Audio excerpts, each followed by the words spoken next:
सबका साथ, सबका विकास, सबका विश्वास और सबका प्रयास। जी हाँ, यही कहना है हमारे विनय भूषण कुमार उर्फ शेर सिंह भैया का।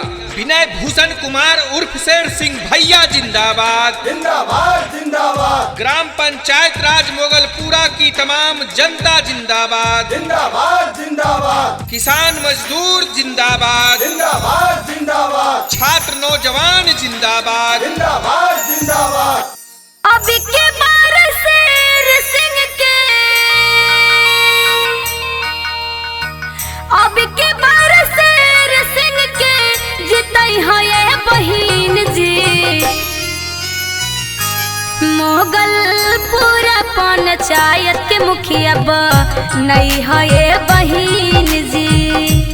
मोगलपुरा पंचायत के मुखिया नहीं है ये बहिन जी। विनय भूषण जी के मुखिया, विनय भूषण जी के मुखिया नहीं है ये बहिन जी। मोगलपुरा पंचायत के मुखिया नहीं है ये बहिन जी। मोगलपुरा पंचायत के मुखिया नहीं है ये बहिन जी।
पंचायत के मुखिया नहीं है ये बहिन जी।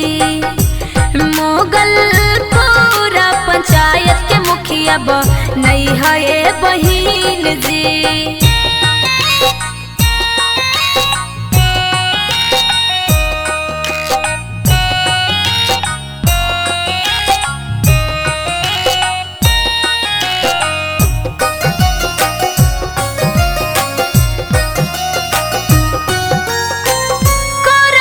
सुयोग शिक्षित बड़े उम्मीदवार हो, सबके सुरक्षा सबके करी है विकास हो। कर्मठ सुयोग शिक्षित बड़े उम्मीदवार हो, सबके सुरक्षा सबके करी है विकास हो। चाचा चाचा दीदी भैया के,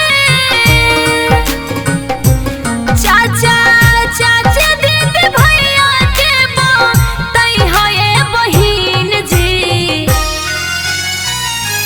अब के शेर सिंह के मुखिया नहीं है ये बहिन जी। विनय भूषण जी के मुखिया नहीं है ये बहिन जी। मोगलपुरा पंचायत के मुखिया नहीं है ये बहिन जी। अब की शेर सिंह के मुखिया नहीं है ये बहिन जी। आ गया है चुनावों का समय और आप भी चाहते हैं प्रचार के लिए कैसेट बनवाना, तो आइए हमारे पास चित्रा फिल्म्स। चित्रा फिल्म्स है जहां विज्ञापन का बेहतरीन आनंद है, वहां मुखिया सरपंच जो भी आपका पद हो आप उसके लिए बेहतरीन प्रचार कैसेट बनवा सकते हैं। तो आज ही संपर्क करें चित्रा फिल्म्स, पहलवान गली, बाकरगंज, पटना 4। मोबाइल नंबर 7079276721 और 9308170621।